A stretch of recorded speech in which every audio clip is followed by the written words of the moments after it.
We are in some truly scary times. People need to get loud, and they need to be so loud that they can't be ignored. It really needs to be a large swell of collective protest. We might all be small drops in a bucket, but many drops in a bucket leads to a very heavy bucket.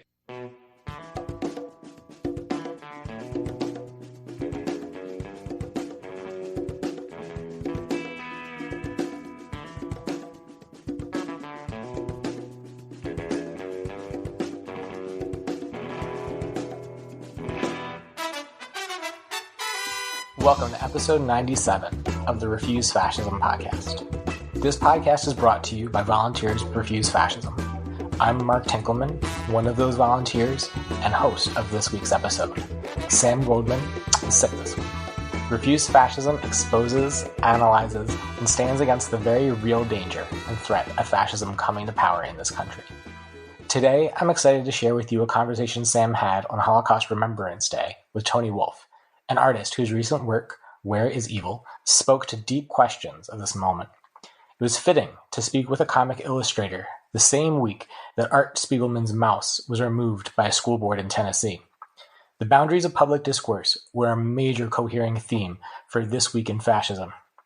On one end, fascist thugs across the country continued to call for government censorship of a whole range of literature about slavery and the Holocaust, about sex and gender, books which even raised doubts of the exceptional greatness of the United States, including a literal book burning in Tennessee of quote-unquote heretical books, for example, Harry Potter.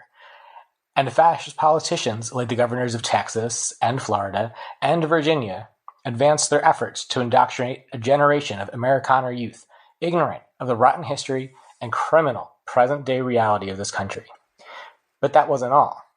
On the other end of this spectrum, in their official censure of Liz Cheney and Adam Kinzinger, the National Republican Party explicitly stated that as opposed to Maus, the 1619 Project, as opposed to the January 6th investigation, the January 6th insurrection itself was, quote, legitimate political discourse, end quote.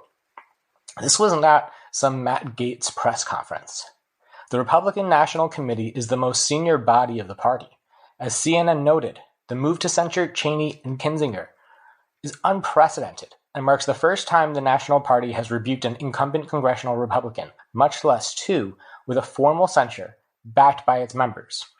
When the resolution was introduced Friday to all 168 RNC members, it was described as a motion to no longer support Cheney and Kinzinger as members of the Republican Party, end quote.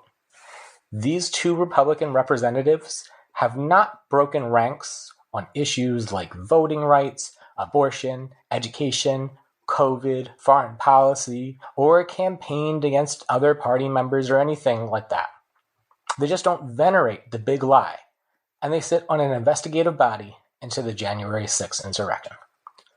Contrary to what must by now be thousands of opinion pieces published since 2016, the GOP is not splintering or dying, but is hardening into a vicious, fascist organization ready and willing to seize and hold on to power by any means. It becomes even more remarkable when you remember that this same esteemed body has not adopted an official party platform since 2016. They're telling you what's important here. We have a fascist party purging itself of anyone who refuses to fight hard enough for obvious lies, already openly subverting the election processes for years to come. What's the takeaway from this? Is it just that the Republicans are vicious, crass, power-hungry, or opportunistic? Of course they are those things. But clearly, they also recognize that ideas matter. Through all this, they are explicitly and implicitly working to define the boundaries of what people are allowed to think and how people are allowed to see the world, all to fit their fascist ends. Ideas do matter. Meanwhile, the Democratic leadership is telling the tens of millions of people in this country who want some form of a just future that all we can do is try to vote harder in elections that are already being undermined.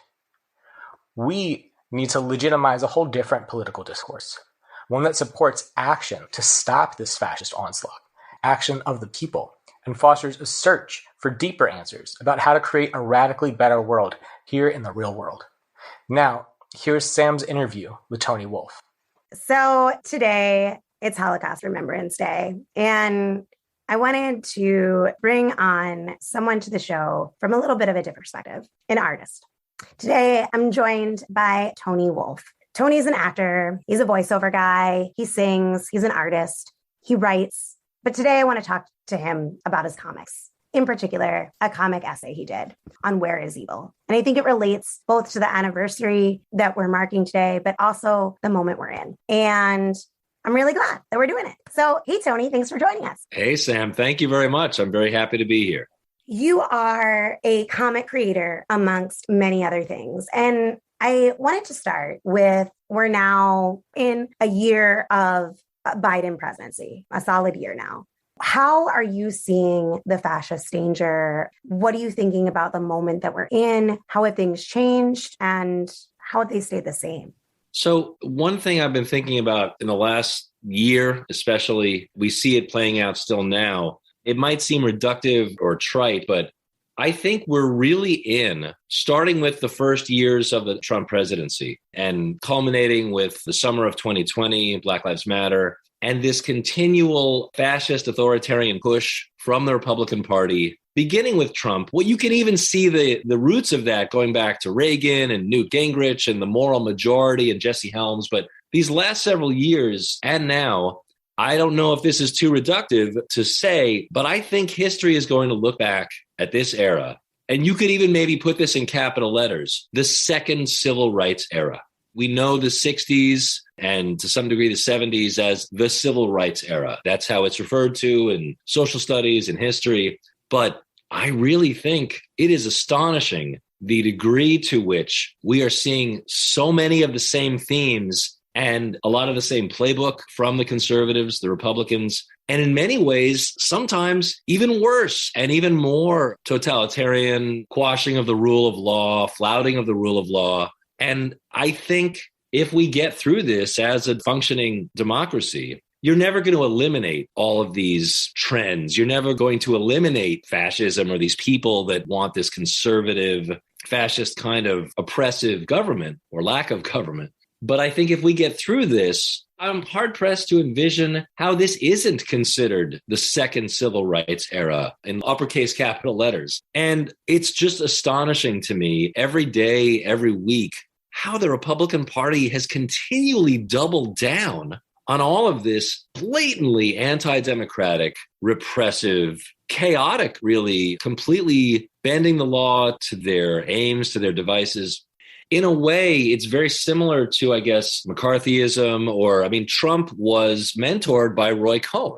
And this continual sense of even when Michael Cohen gave his testimony, he had documents, he had proof for these payments that violate any number of laws. And I'll never forget the Republicans' response was, well, you're just a lying criminal. Why would we ever believe you? And it was as if they'd never heard of a gangster turning state's evidence against his higher level mob boss. And you look at Donald Trump with his between 18 and 25 sexual harassment suits, at least 2 rape charges, one of which was from his first wife in deposition, and E. Jean Carroll's now. Republicans do nothing. But when Cuomo's stuff comes out, the Republicans say, oh, get him out of there. These horrible Democrats. And Cuomo steps down, and that's good. You at least have some progress there, or movement, something. But it's just continually amazing to me how Democrats, flawed though they may be, they at least make some effort to do the right thing a good amount of the time, in principle and in practice, I personally believe. And the Republicans just ignore, deny, and double down.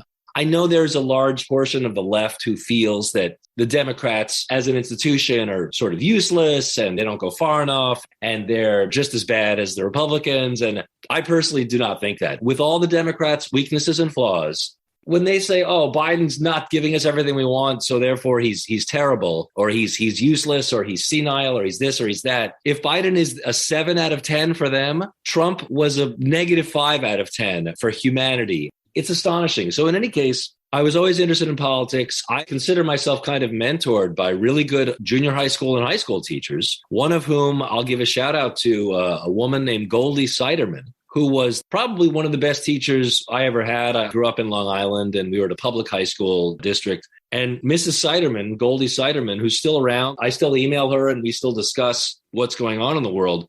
The Republicans would consider her a terrible activist, controversial, making your kids uncomfortable teacher. She taught the reality of American history. And I wouldn't say that she was always teaching activism, but she sort of was encouraging it, certainly. And your role in the American experiment, as were other teachers. In any case, my point was, I was always interested in politics, but I wouldn't really say I was very activist. I cared, I thought about it, but I just watched the pendulum swing back and forth. Even with all of the terrible things, for example, that Reagan did and his ilk, Newt Gingrich, the moral majority, Jesse Helms, all of these people, Oliver North, there was at least a vague sense of like a general modicum of like, these are the rules we play by. And with each successive Republican administration, you see some of these rules just get chipped away further and further. With George W. Bush, for example, we all know what happened there. And now with Trump, I protested in the streets once when GWB took the Republican National Convention to Manhattan, to New York City. I live in New York City. I grew up on Long Island and I live in the New York City area. I protested in the streets down Fifth Avenue once. And that was kind of it. I was very upset, obviously, about the Iraq War, and I was in college when a lot of that played out. Well, college was Desert Storm for me. And then, of course, the second Iraq War, I was very much not in college for. Once Trump was the Republican candidate, I have to admit, like many liberals or like many Democrats, I just thought, oh, he'll never win. This is insane. And I distinctly remember Lin-Manuel Miranda doing his bit on Saturday Night Live saying, well, now that the Stormy Daniels information is out, he's never going to be president now. You know, the song from Hamilton. We dodged that bullet because now with Stormy Daniels, this candidacy is tanked. And to see the way the Republicans embraced him, there's still that great clip of Lindsey Graham saying, if we nominate Trump, we'll get destroyed and we'll deserve it. And in any case, Trump's election made me an activist. I'm not claiming to be some large scale activist, but, you know, in whatever ways I can in my life. I never drew political cartoons before, even though I'm an illustrator my whole life. I have made, I think, 25 pieces of anti-Trump art, posters, political cartoons. I never drew political cartoons before. I had friends that did them about Reagan when I was a kid and such. And I read them. I read Mad Magazine or I looked at the magazines. Suddenly, I was churning out tons of political art, political cartoons.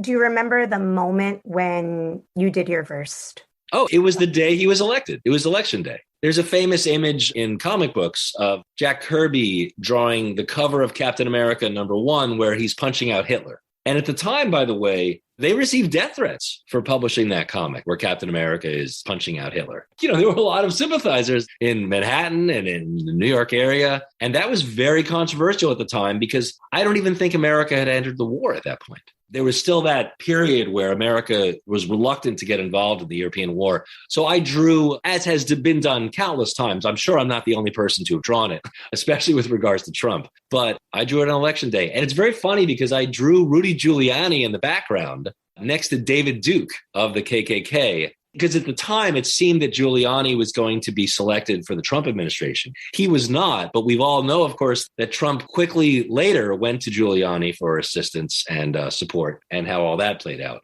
So the pandemic comes and it's now the spring of 2020. And I had been, as a person who was raised Catholic and is now like spiritual but not religious, and as a person who really wants to adhere to the ideals of a teacher like MLK or John Lewis. You look at John Lewis and there's a graphic novel series based on his life called March, which is something really, really special. And John Lewis, Elijah Cummings, you know, these people who really worked so hard to embody this notion of try hard not to hate your enemy, but you must stand up against them vociferously. You must stand up and fight and fight and fight, but don't give in to hate. So I was always reading MLK's writings and paying special focus to how do you get over your anger or how do you deal with your anger towards these people that are ripping apart society in some ways. And of course, because I try to be philosophical about it, they think we're the cancer. They think we are the ones ripping apart the norms and threatening their way of life. They feel certain that they are right, just like we feel certain that we are right. But of course, in life and in reality and with integrity, there is a difference. This whole both sides are the same narrative. Or shouldn't we all just get along and kumbaya and come together? I'm not flouting kumbaya as a silly sort of reductive joke, but I'm very distressed by this thing we see in the media with, well, both sides are bad, both sides are wrong, both sides. No, one side is not trying to eradicate the election process. One side is not forging election documents. One side is not letting its party get away with massive sexual harassment. One side is not confirming Supreme Court judges who have raped and harassed people. One side is not trying to repeal Roe v. Wade. There is a massive, massive difference. So I'm looking at all this, and I just started feeling this idea of doing a comics essay bubbling up inside me. And look, there's so many people out there who are writing creative, thoughtful, nuanced comics essays. Nate Powell, Peter Cooper. There's a publication called The Nib, which you might be familiar with, which does a lot of political work, a lot of activist comics. Yeah, we had Nazia Kazi, who partnered with someone to do a beautiful, beautiful piece around the anniversary of the war on Afghanistan. Oh, The Nib is excellent. And so I thought, well, I don't purport to be some political genius with my writing, but what I do know and what I've learned over the years, especially after I wrote and illustrated 4 pieces for the New York Times, they were kind of like comics journalism. Like it was almost like a journalism article in illustrated comics form. And I thought, what if I just give my train of thought? Like it's going to be an essay, but it will tell the reader my thought process. I'm not going to proclaim to have the answers because it really does go back to like that classic problem. And, philosophers, priests, rabbis, there is that famous, why do bad things happen to good people? Or what is the philosophical, spiritual answer to why is there evil, hatred, war, malice, murder, aggression? Why do people take glee in doing harm to others? And I thought, okay, I felt I had something to say about my thought process. And also one of the points that I make in the comic, and now at the time, this was like, I don't know, I felt a little uncomfortable doing it, but now it's been kind of borne out by all the research about January 6th. I say in the comic, which is called Where is Evil? Sort of like searching for that, where do we define the boundary and how do we deal with our anger when faced with evil in society? In the comic, I said, how different is the anger and hatred and prejudice that fueled 9/11, right? How different is the hatred and anger and murderous designs that fuel terrorism from the Muslim extremists that the conservatives love to trot out anytime they want a boogeyman or something? How different is that from the violent extremists who tried to overtake the U.S. Capitol?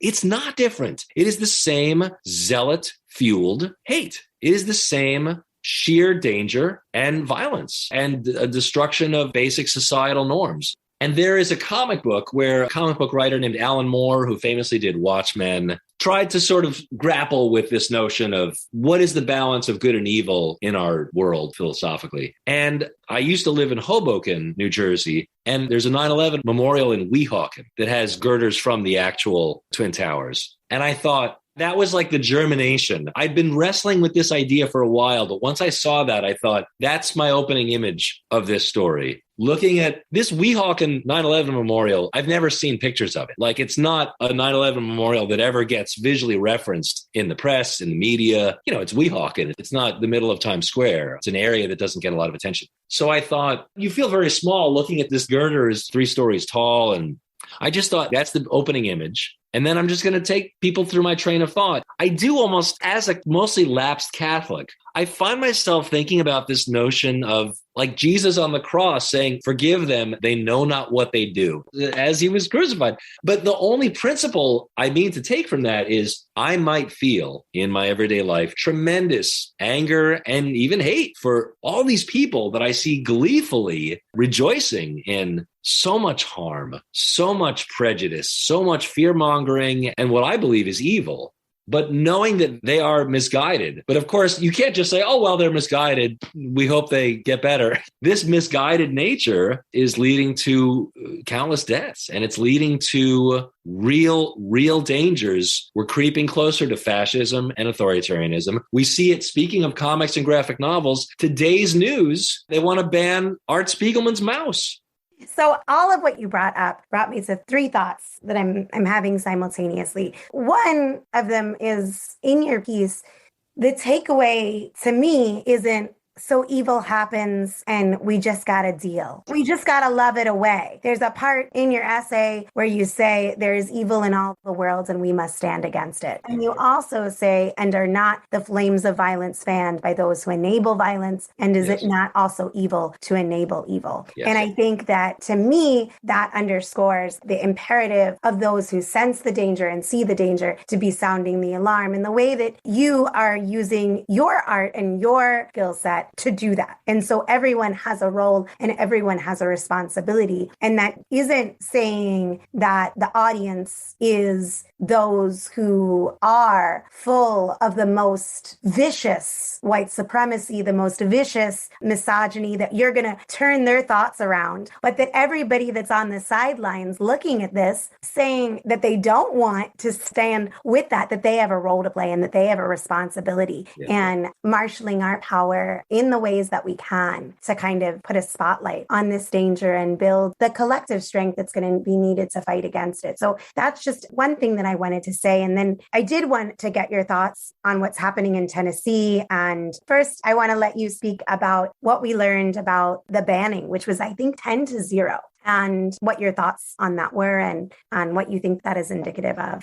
Sadly, it's just the latest in a continuing trend of conservatives taking over school boards around the country, especially in the Midwest and South, and attempting to assert their will to remove books from public school libraries, whether it's elementary school, junior high school, middle school, or high school. And the crux is, of course, all this fear-mongering about critical race theory. And I think there was even an article recently I saw where some conservative Republicans introduced a thing, and they even used this language. They said, didn't they say something about, we want to prohibit anything that might make students feel uncomfortable? On Twitter, people joke about, they said the quiet part out loud. We see that in the social media sphere. But this was a case where they literally spelled it out. We don't want white students to ever feel uncomfortable when faced with social, economic, racial, sociopolitical, dark truths or difficult truths about American society, racial history. It's astonishing. And I'm glad that Art Spiegelman, when he was interviewed today about it, said it has the breath of fascism about it. It has the breath of authoritarianism about it. The CNBC article that I read earlier today, he sent CNBC a piece of art he did years after Mouse, and it was a bookmark he had drawn. And it was like, this is, a bookmark for Mouse. And at the bottom, he wrote something to the effect of, and anyone who wants to tell you what books you should read, they should keep their noses out of your books. Meaning censorship and banning books and prohibiting books from. One of the things I mentioned in my essay, I haven't heard as much in the last year or two. Not only did Trump and the Mitch McConnell and the Republican Party do so many terrible things racially and economically, but they engaged in quite a lot of anti-LGBTQ policies and sentiment. And one of the things I did in this essay, because I'm an illustrator, I'm on Twitter, I follow this stuff. We've all seen political cartoons that have quoted all of the most obvious horrible things. It's like the greatest hits of horrible things Trump has done. But I remembered a tweet he did that was not highly publicized other than the day he tweeted it, where the Supreme Court ruled, I think, against his transgender ban, or the Supreme Court ruled in some way for LGBTQ plus rights. And Trump said, these decisions from the Supreme Court are like a shotgun blast in the face of conservatives. And it's like, that statement should be up there with his worst statements, but he said 1,000 horrible, incendiary, violence-enabling statements. And Steve Bannon, flood the zone with shit. That's the Nazi fascist playbook. If we say 5,000 terrible, insane things, well, the media is only going to report on the 10 worst, and the rest are just going to filter into the subconscious of society. And then, as we've seen, Sam, then it normalizes. It normalizes because you can't possibly write 16 op-eds about every single horrible thing the man said, or you'd run out of newspaper. One of the things that helps keep me sane is I really think a lot about 30, 40 years from now, what will historians look back at this era and say? And I think if we survive as a country, it will be even more clear to the future how dangerously close we are right now to fascism, to authoritarianism. Can you imagine what a second term of Trump would be like? And if the Republicans take the House next election cycle, I fear for this nation. And once again, I understand that Biden has flaws. I agree with most of those criticisms to some degree, but it is night and day. At least one side is trying. The other side is willfully trying to rip everything apart and promote a white supremacist nationalist narrative. The other thing I wanted to mention, just real briefly, the last page of this 6-page comics essay that I did, also thinking with an eye to history, I drew a panel sequence of 3 images at the end. It's 9/11, it's the gates of Auschwitz with "Labor will set you free," and it's that famous or infamous photo of a point-blank shooting in the Vietnam War. And I give you these 3 images, and then I show Trump speaking at a podium with the CNN chyron, "Republicans acquit Trump of insurrection" charge. I'm not saying Trump has killed people to the degree that Hitler has, or to the degree that the Vietnam War did, or that 9/11. What I mean in that sequence is that, in my estimation, this essay is my personal thoughts. You can believe whatever you want. Trump is very much the kind of historical figure who nudges and pushes forward mass destructive events. Imagine if the death toll from January 6th had been 100 people and not 5. I think, as awful as this is to theorize about, we might have more accountability and we might have more people being put in jail. But it's almost like, because not that much physical harm or damage was done in terms of numbers, it's very easy for the Republican Party to evade accountability, it seems. But yet the zealotry that fueled that is the same as any terrorist that most Americans would condemn, I think. I don't know. What are your thoughts? I disagree. I think that Trump has a tremendous amount of blood on his hands. I think if you look with COVID, that's what I say. Yeah. If you look at COVID alone, we're talking about at least tens of thousands of deaths could be avoided. And that is criminal. You know, you look at Brazil, and there was efforts to hold Bolsonaro in Brazil accountable for deaths caused by COVID because of the pro-death policies, including the conspiracy peddling of Bolsonaro, which is very similar. Yes, very similar. Trump. But we don't have any legal initiative in this country pursuing crimes against humanity for the lack of COVID response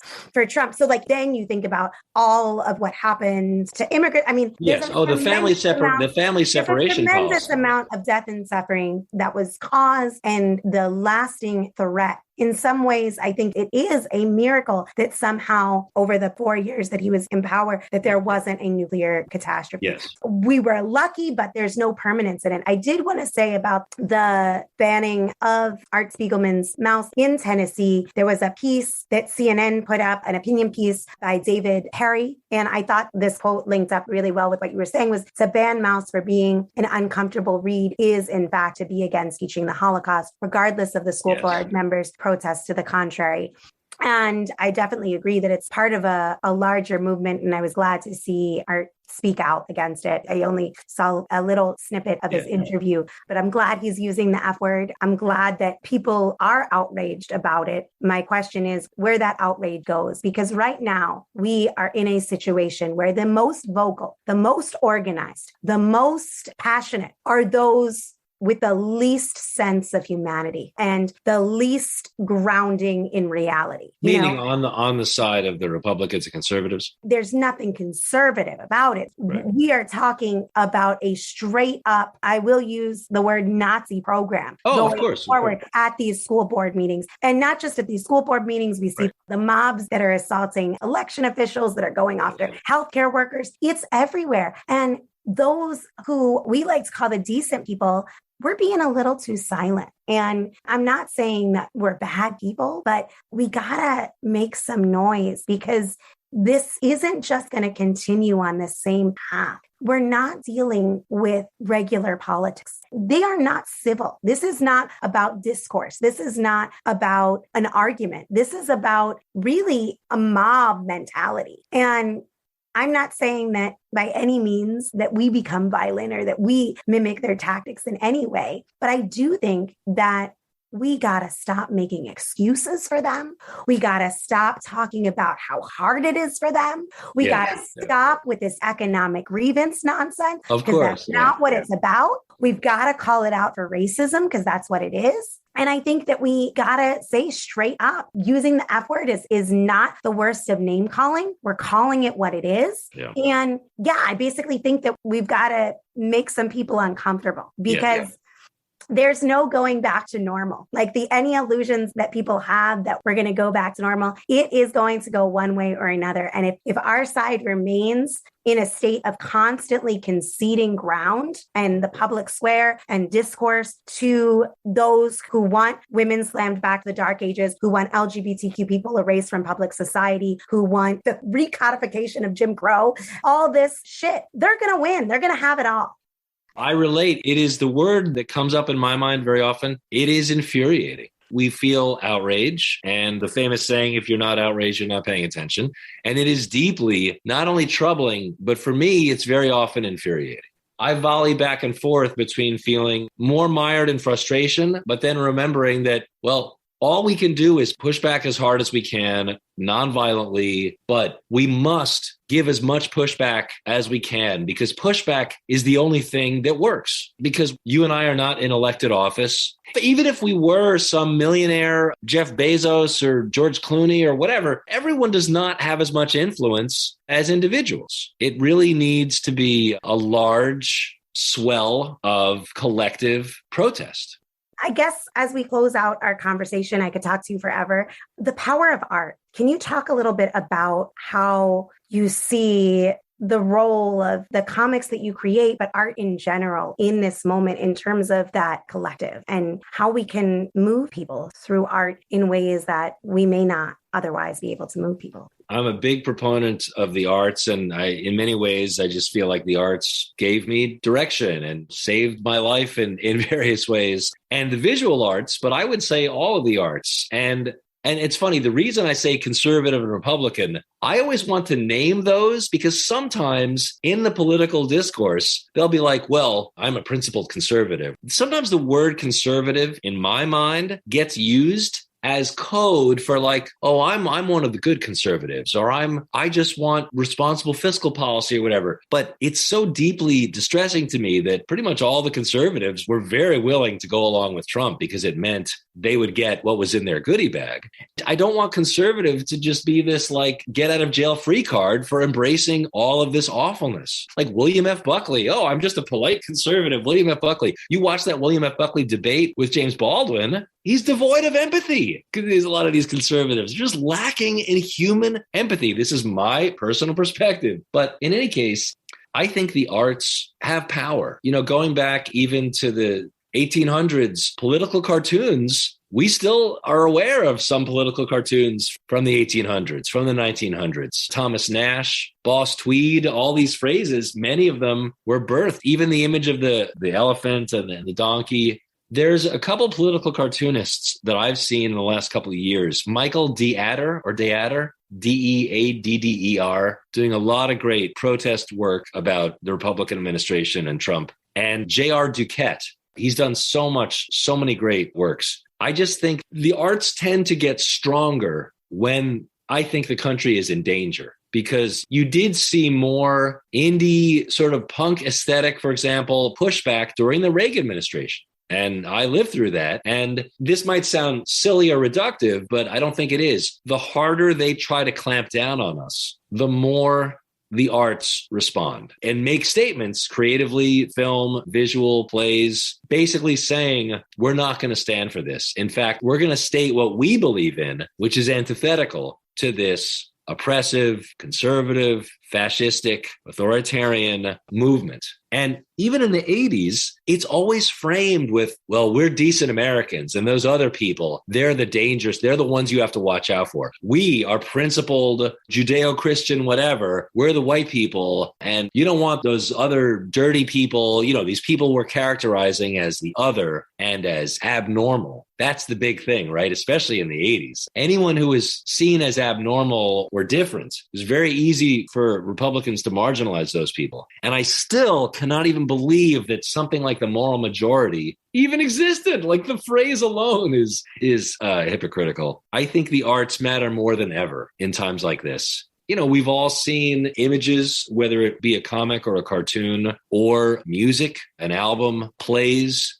Larry Kramer, the gay activist on AIDS and everything. Last year, I was thinking a lot about activism, and there's a terrific movie of a production of his play, The Normal Heart.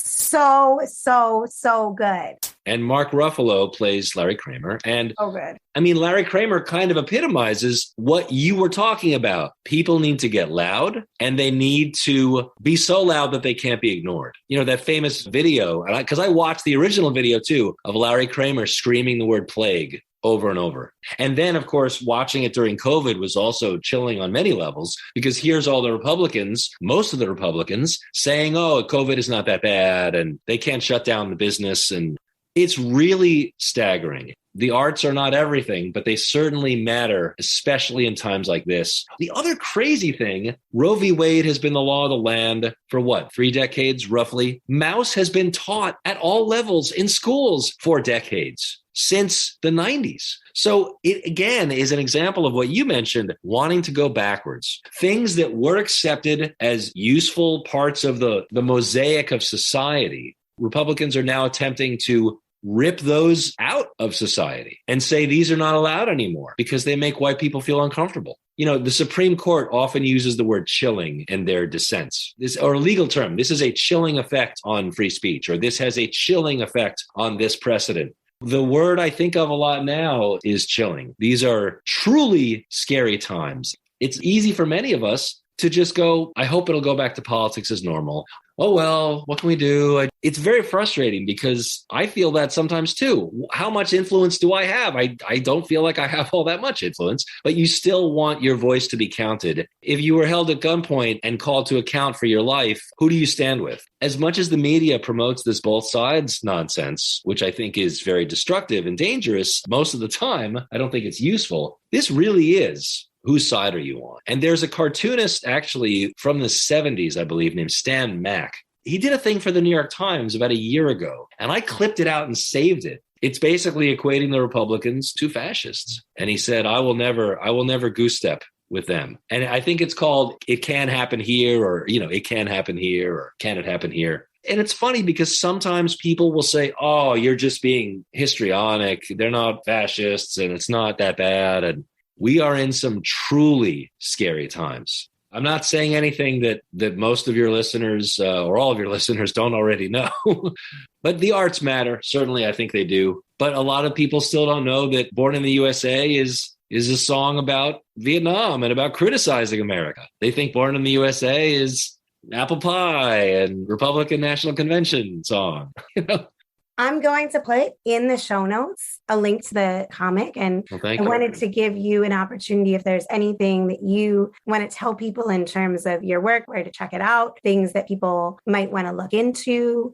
Well, my name is Tony Wolf. I'm an actor and writer and illustrator. I do a lot of comic book creation, a lot of autobiographical comics. I'm on Twitter at Tony Wolfness, TonyWolfness. The essence of me is my Tony Wolfness. My website is www.tonywolfactor.com. I've done 4 comics for the New York Times that are, weirdly enough, about unique food history or unique experiences with unusual foods or beloved neighborhood community foods. But most of all, really, I would just want to say it can feel so frustrating, like we're all alone and what can I do in my apartment or what can I do at my home?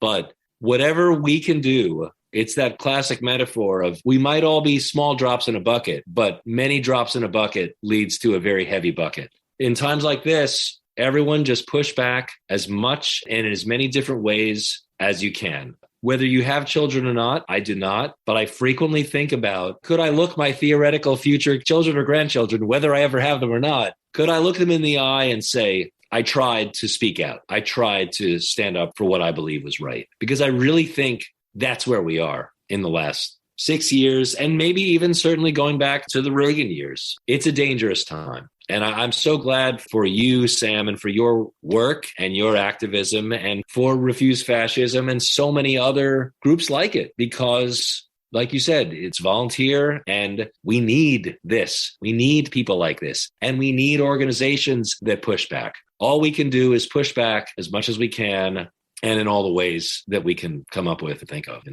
To pushing back together, to pushing back for a world that refuses fascism. And with that, I want to thank you, Tony, so much for sharing your time, your perspective with us. And folks will be able to go to the show notes and see some of these comics that we've been talking about. Thank you so much. Yes, the essay is called Where is Evil? ? And it's at brokenfrontier.com. You can just type my name in, Tony Wolf, or there'll be a link to it, you said. My last name is just Wolf, the 4 letters, WOLF. And hey, this essay is my thoughts, but I invite everyone to write an essay, make art, share your thoughts. I don't have all the answers. I'm not a prophet nor a philosopher. I'm just a guy with a train of thought, and the essay is my train of thought. But I think most importantly, I just want to encourage everyone to make stuff, make art, make protest art, whatever you feel motivated. Share your train of thought with us, Yeah, definitely. Share it with us. Tag @Refuse Fascism. Email us. And yeah, send it to Tony too. I'm sure he'd want to see. Yeah, please do. Yeah. Please do. That was Sam Goldman speaking with Tony Wolf. Sam wanted me to also share 2 emails she received this week. First, from David, a listener in Texas. Hello, Sam. I think your podcast is one of the most informative and important sources out there with respect to informing the country against the neo-fascist movement, which is currently consuming the entire country. I've been saying all along that Texas, the state that I sadly live in, is basically a de facto fascist state. It is a laboratory for what their plans are for the rest of the country, i.e. a severe crackdown on civil and human rights, massive transphobic legislation, control over women's bodies and their reproduction through forced pregnancies, draconian voter suppression measures, brown-shirted, black-shirted gun laws, which encourage vigilantism and extra-legal intimidation and terrorism against people of color, immigrants, liberals, progressives, intellectuals, and anyone else that they hate. Book banning / book burning, and control over critical thinking, and enforcement of authoritarian brainwashing, and the removal of conscience from the public schools. Anti-science, anti-fact, anti-truth, and anti-reality propaganda on an unbelievable scale. Their blueprint for America. And something tells me it's going to get a hell of a lot worse. It's very frightening because I don't see anyone at all, standing up against this in Texas, let alone anywhere else in the United States. I don't think I'm very hopeful about our future. What can I do? What can we do? Big love. Well, David, you are doing something important each week you listen, share, and discuss this show. But you're right. Folks need to stand up and fight for the future. One way right now is to link up with Rise Up for Abortion Rights, which are organizing nationwide actions on Tuesday, March 8th, International Women's Day. Learn more and join them by visiting riseupforabortionrights.org. Sam will have more to say about your question, David, so keep listening. And the second letter. Hello, Sam. I've been listening to the Refuse Fascism podcast since early December, now catching up on some of the earlier episodes, all of which are very interesting. I've listened to many interviews with Carol Anderson and wanted to tell you that your episode 50 was without a doubt the best of them all. Professor Anderson has a distinctive communication style, more narrative than others, and most interviewers interrupt her before she finishes the complete point or concludes. Thank you for listening more than talking. It was a relief. Today's episode with Coco Das and Dr. Anthony DiMaggio was really good. I appreciated his knowledge of historical right-wing media influence on the development of the Christo-fascist movement, something that is crucial to the understanding of how we came to be in this crisis. I would like to suggest a guest. Ann Nelson, the author of Shadow Network, has done an in-depth investigation into the origins of the right-wing propaganda infrastructure. This includes the funders, the fascists, the religious right, and the grifters taking advantage of a whole segment of the U.S. population who've been primed to believe that Democrats are evil and that nothing they hear outside their information bubble is true. This propaganda network provides an immediate source of reactionary, right-wing zealot for the next moral crisis, now including vaccine denial and assaults on historical truth about slavery, etc.